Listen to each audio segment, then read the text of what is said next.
여야가 2월 임시국회 일정을 합의했습니다.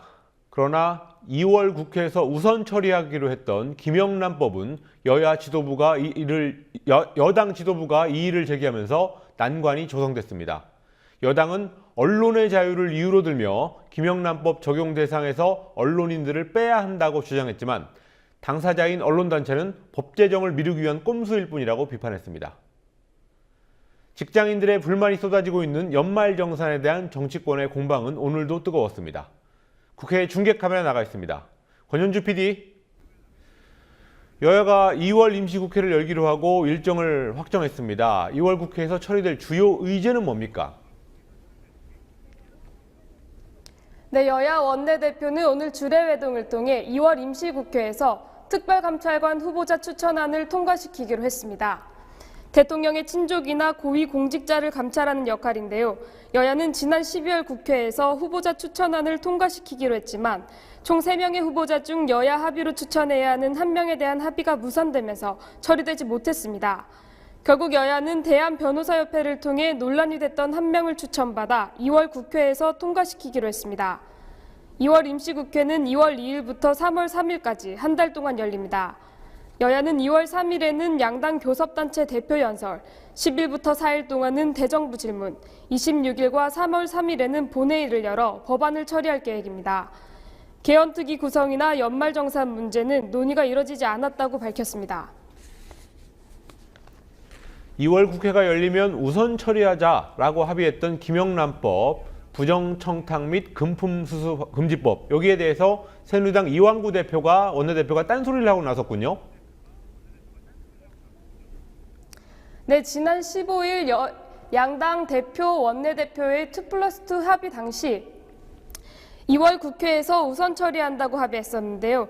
이완구 새누리당 대표가 오늘 언론 자유를 침해한다는 이유를 대며 사실상 합의를 번복했습니다.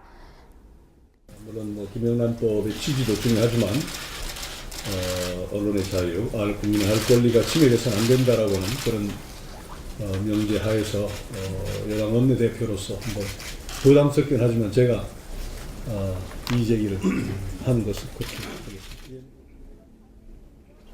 오전 당회의에 이어 여야 주례회동에서도 이완구 원내대표는 언론인을 김영란법 적용 대상에 포함하는 조항에 대해 손질이 필요하다고 주장했습니다.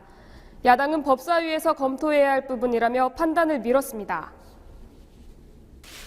지금 당장 이렇게 언론인들이 포함되지 않느냐 판단을 일단 요구하고 그게 방위법 금지나 또는 헌법 위반이 되는지 법사위원회에서 검토해서 저희들은 하겠다 하는 정도 입장입니다. 새누리당의 재논의 주장에 대해 전국 언론노동조합은 언론 자유는 핑계일 뿐이고 결국 김영란법 제정을 미루려는 속셈이라고 비판했습니다. 강성남 언론노조 위원장은 CBS 라디오 인터뷰에서 새누리당이 언제부터 그렇게 언론 자유를 걱정해줬는지 모르겠다며 도리어 지금 정권이 언론 자유 침해의 장본인이었다는 점을 빨리 각성했으면 좋겠다고 지적했습니다. 그러나 여당 원내대표가 제동을 걸고 나서면서 김영란법이 법사위에 장기 계류되거나 크게 수정될 가능성이 있는 것으로 보입니다. 그리고 오늘 국회에서 가장 뜨거웠던 공방은 역시 연말정산에 관한 거였는데요. 어떤 얘기가 나왔습니까? 네, 직장인들의 거센 반발을 불러온 연말정산 논란과 관련해 최경환 경제부총리는 오늘 긴급 기자회견을 열어 보완책을 설명하는 등 진화에 나섰지만 야당의 공세는 한층 격해졌습니다. 특히 분할 납부 등 조삼모사식 대책에 대해 비판이 집중됐습니다. 그런데 최경환 부총리의 오늘 기자회견은 국민들의 기대와 먼 알맹이 없는 기자회견이었다고 평가할 수밖에 없습니다. 간이세액표 개정의 결과 추가 납부하는 세액은 분납하도록 하겠다는 것은 국민들 눈속임에 불과합니다. 야당은 최 부총리가 자녀 수 등을 감안해 공제 항목을 조정하겠다고 한 데 대해서도 반박했습니다.